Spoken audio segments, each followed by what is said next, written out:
Саламатсыз білім алушылар. Бүгін біз үшінші тақырып полиция қызметіндегі қоғамға бағытталған тәсіл проблемаларды шешуге және қоғаммен серіктестікке бағытталған басқару стилі бойынша Қазақстан Республикасы әкімшілік заңнамасының жаңа моделі пәнінің аясында дәрісті тыңдаймыз. Осы дәрісте біз бүгін екі сұрақ қарастырамыз. Бірінші сұрақ: қоғамдық тәртіп пен азаматтардың қауіпсіздігін қамтамасыз ету сервистік тәсілі. Екінші: сервистік полицияның халықаралық тәжірибесі деген екі сұрақ қарастырамыз. Қауіпсіздік мәселелерін анықтауға және шешуге бағытталған мемлекеттік құрылымдар мен халық арасындағы тұрақты, сенімді қатынастарды құру. Қызмет көрсету моделінің төрт негізгі элементі. Бірінші: жергілікті халықтың қажеттіліктеріне бағытталған құқық бұзушылықтардың алдын алу. Екінші тәсілі: полиция мен басқа да мемлекеттік органдардың тиімді ведомствоаралық өзара іс-қимылы. Үшінші: кәсіби және қолжетімді полиция, жақсы реттелген бизнес-процестер. Төртінші: қауіпсіз және жайлы инфрақұрылым, ақпараттық коммуникациялық шешімдер. Принциптері: ашықтық және есеп беру, мейірімділік пен құрмет, тану және қолжетімділік.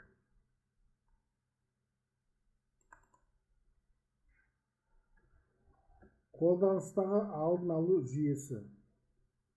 Құқық бұзушылықтың алдын алу жөніндегі ведомстволық комиссия. Соған комиссияда облыс әкімдігі, полиция департаменті, басқа мемлекеттік органдар, жұртшылық әрқайсысы жұмыс атқарады. Бірақ та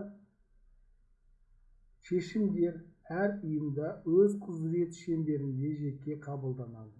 Бұл ретте қабылданған шешімдердің басқа мемлекеттік органдарға және тұтастай жүйеге әсер зерттелмейді. Талдау бір қауіпсіздік факторының екіншісіне әсерін ескермей бөлек жүргізіледі. Мәселеге ведомствоаралық көзқарас және динамикадағы проблемаларды жүйелі талдау жоқ. Азаматтық қоғам жұмысына және қауіпсіздік мәселелерін шешуге қатыспайды.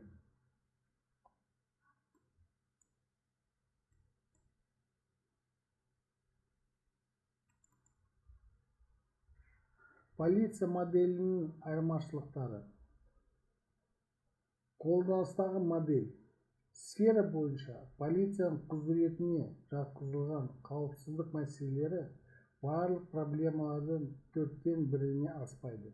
Нысаны: барлық назар құқық бұзушылықтарға аударылады. Әдістер: негізінен жазалаушы және реактивті. Бағалау: құқықтық статистика негізінде.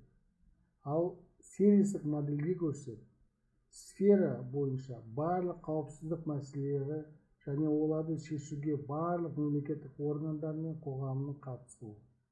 Нысан: заңға бағынатын азаматтарға басымдық беріледі. Әдістер: негізінен профилактикалық. Бағалау: негізгі критерий халықтың сенімі. Ал енді полицияға азаматтардың сенімі қалай? Батыс Европа 70-80%, Шығыс Европа 50-55%, Қазақстан 38-3%. Қызмет көрсету моделінің қолданыстағы элементтері. Құқықтық өріс. Әкімшілік құқық бұзушылық туралы кодекс, құқық бұзушылықтың алдын алу туралы заң, тұрмыстық зорлық-зомбылықтың алдын алу туралы заң, кәмелетке толмағандар арасындағы құқық бұзушылықтың қадағалаусыз және панасыз қалудың алдын алу туралы заң, азаматтардың қоғамдық тәртіпті қамтамасыз етуге қатысу туралы заң, мемлекеттік институттар, оларға жергілікті полиция қызметі, құқық бұзушылықтың алдын алу жөніндегі ведомствоаралық комиссия. Сервистік модель шеңберіндегі мемлекеттік органдардың функциялары. Прокуратура қылмыс туралы қажетті статистикалық мәліметтерді талдауға арналған басқа материалдарды ұсынады. Анықталған проблемаларды жою бойынша ұсынымдар әзірлеуге қатысады. Әзірленген шешімдердің заңдылығын қадағалауды қамтамасыз етеді. Денсаулық сақтау, психикалық және наркологиялық диспансерлерде есепте тұрған адамдар туралы қажетті статистикалық мәліметтерді, қылмыскерлердің қандай да бір девиантты мінез-құлықтың себептеріне, педофилдер, нашақорлар, маскүнемдер және тағы басқа әсер етуге қабілетті зерттеу материалдарын ұсынады. Анықталған проблемаларды жою бойынша ұсынымдар әзірлеуге қатысады. Білім беру мекемелері, білім алушылар саны, мектепке дейінгі мектеп мекемелерінің, жоғары оқу орындарының жағдайы, оқушылардың әлеуметтік портреті және тағы басқа туралы қажетті статистикалық мәліметтерді ұсынады. Оқытушыларды, студенттерді және студенттер ертөлі қауіпсіздік шараларына таратады. Анықталған проблемаларды жою бойынша ұсынымдар әзірлеуге қатысады. Еңбек және әлеуметтік қорғау, жұмыссыздар саны, әлеуметтік экономикалық көрсеткіштер, жергілікті халықтық проблемалары, өмір сүру деңгейі, бұрынғы сотталғандармен жүргізілетін жұмыстар, халықтың аса топтары үшін әлеуметтік бағдарламалар туралы қажетті статистикалық мәліметтерді ұсынады. Анықталған проблемаларды жою бойынша ұсынымдар әзірлеуге қатысады.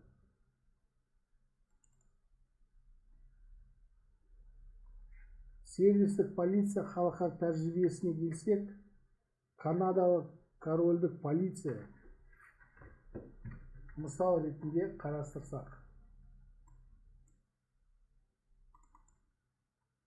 Канада корольдік полиция, біріншіден Канаданың ұлттық полиция қызметі, екіншіден Канаданың қоғамдық қауіпсіздік департаменті, үшіншіден ұлттық, федералды, провинциялық және муниципалды полиция органы, төртінші құқық тәртіпті қорғау қызметтерін көрсетеді. Соның аясында барлық провинциялар мен аумақтарда, Онтарио мен Квебектен басқа, шамамен 150 муниципалитетте, 600-ден астам жергілікті қауымдастықтарда, 3 халықаралық әуежайда атқарылады. Канада полиция 16 дивизияға бөлінеді. Олардың әрқайсысы қолбасшысы басқарады. 10 провинция, 3 территория, ұлттық дивизия, ұлттық штаб және региондық құрам пункті. Канада полиция оқу орталығы. Жалпы саны 30.196 адам. Оның 19.098-і полиция қызметкерлері, 11.098 азаматтық қызметкерлер. Ұйымның басымдықтары: ауыр және ұйымдасқан қылмыстар, ұлттық қауіпсіздік, экономикалық тұтастық, федералдық жұмыс деңгейінде қарастырылады. Жастар, жергілікті халықтар, келісімшарттық провинциялардағы жұмыс және жергілікті қауымдастықтар.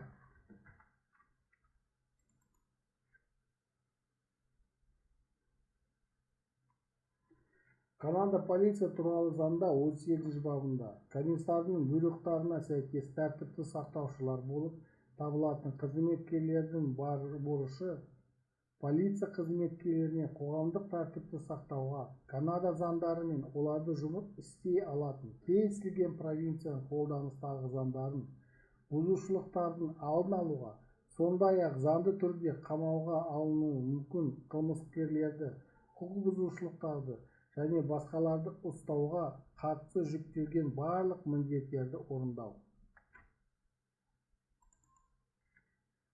Полиция негізгі миссиясы қылмыс пен тәртіпті алдын алу. Полиция өз функциялары мен міндеттерін орындау қабілетті қоғамның полицияның өмір сүру қажеттілігіне, оның іс-әрекеті мен мінез-құлқына деген сенім факторына және қоғамның құрметті қамтамасыз ету және сақтау қабілетіне байланысты екенін әрқашан мойындау. Полиция қоғам, ал қоғам полиция деген тарихи дәстүрлерді жүзеге асыра отырып, әрқашан халықпен қарым-қатынасты сақтау. Полиция қоғамның әр уақытта өмір сүру үшін әрбір азаматқа жүктелген міндеттерге толық көңіл бөлгені үшін жалақы алатын халық өкілдеріне тұрады. Канада полиция міндеттері: қылмыстардың алдын алу және тергеу, қоғамдық тыныштық пен тәртіпті сақтау, заңдардың орындалуын қамтамасыз ету, ұлттық қауіпсіздік қамтамасыз етуге жәрдемдесу, мемлекеттік лауазымды тұлғалардың, жоғары лауазымды қонақтардың және шетелдік миссияның қауіпсіздігін қамтамасыз ету, Канададағы және шетелдегі басқа полиция қызметтері мен құқық қорғау органдарын қолдау.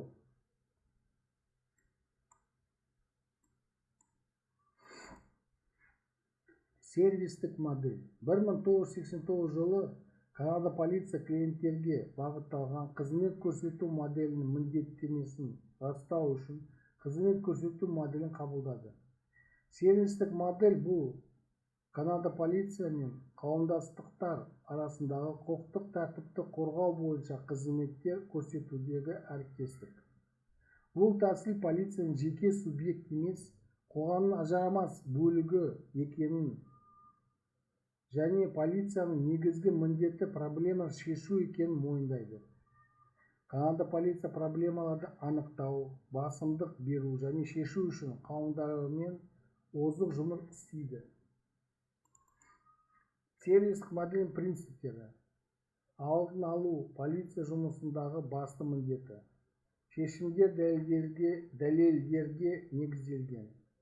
Ден қою қоғамдастықтың басшылығымен, полицияның қолдауымен жүзеге асырылады және тұрақты және икемді. Негізгі принципте ынтымақтастық, кеңес беру және инклюзивтілік, жаңашылдық бағаланады. Қауымдастықтар өкілеттіктерге ие, сенім және тұрақтылық. Сервистік модель: бірінші, орналастыру және қайта орналастыру. Екінші, қауымдастықтардың рөлін арттыру. Үшінші, клиенттерге қызмет көрсету. Төртінші, полицияның заңдылығы. Бесінші, мәселелерді шешу. Орналастыру және қайта орналастыру. Орналастыру полиция қызметінің қолданыстағы ресурстары мен құралдарын тиімді болатындай етіп тартуды және пайдалануды білдіреді. Ресурстар мен құралдарға мыналар жатады: жалпы тәртіпті сақтауға жауапты констебльдер, мотопатрульдер, жаяу патрульдер, мамандандырылған полиция және немесе қоғамдық топтар, жедел топтар, қоғамдық полиция бекеттері, біріккен топтар және тағы басқалары. Қауымдастықтардың рөлін арттыру. Серіктестік қатынастар құру және жергілікті халықты тартуға жәрдемдесу. Мәселелерді олар бұл проблемаға айналған дейін шешу. Қылмыстар мен қоғамдық тәртіпсіздіктерге жауап беру. Болашақта қылмыс пен тәртіпсіздіктерді азайту жолдарымен жұмыс істеу.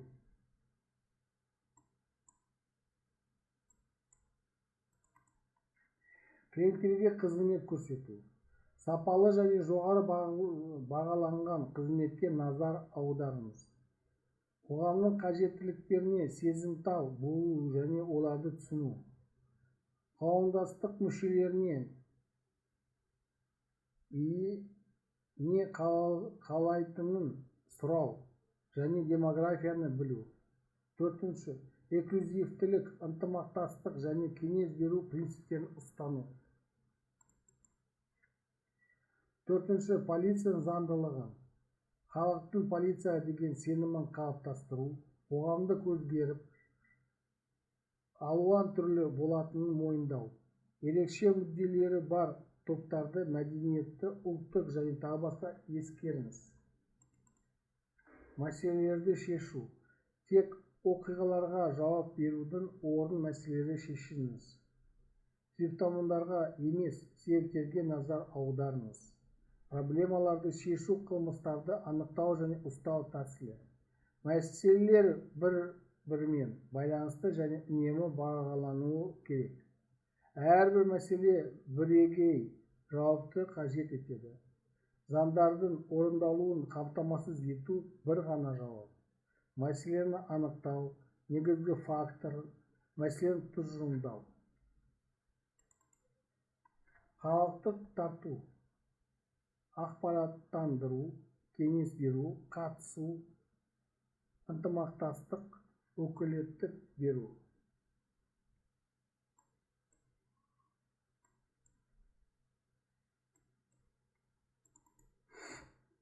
Халықты тарту, ата-аналарды, жеке кәсіпкерлерді, қоғамдық мүшелерін, қарттарды тарту.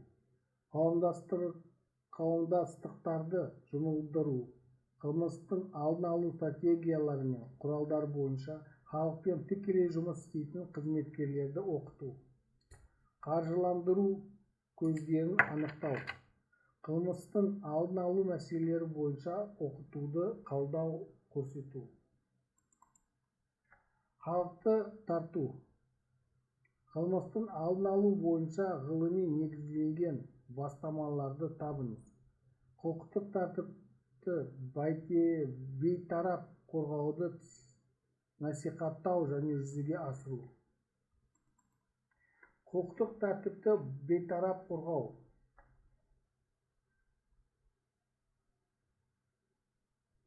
Канада полиция қызметкерлерінің барлығына тең қатынасын қамтамасыз етеді. 1. Жарыс. 2. Ұлттық немесе этникалық. 3. Тері түстері. 4. Діндер. 5. Жасы. 6. Жынысы. 7. Жыныстық бағдар. 8. Гендерлік сәйкестілік немесе өзін-өзі көрсету. 9. Отбасылық жағдайы. 10. Отбасындағы мәртебе. 11. Азаматтығы. 12. Әлеуметтік-экономикалық мәртебесі. 13. Генетикалық сипаттамалары. 14. Мүгедектік.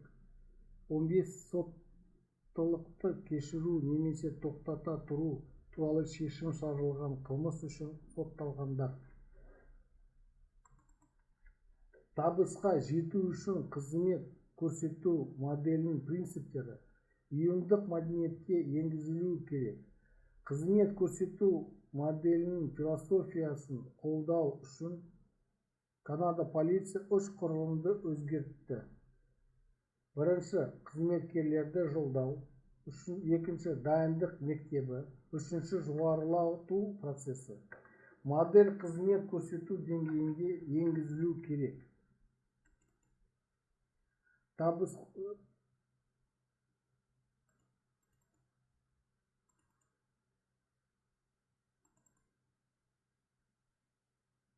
Бұл революция емес, эволюция. Қызметкерлерді өкілеттіктері болу керек. Халықтың мүдделерін қанағаттандыру, оқу және қайта оқу. Осыған көп бөліну керек уақыт. Сонымен біз бүгін осымен дәрісімізді аяқтадық. Сұрақтарыңыз болса, мұғалімімізге жазып жіберіңіз.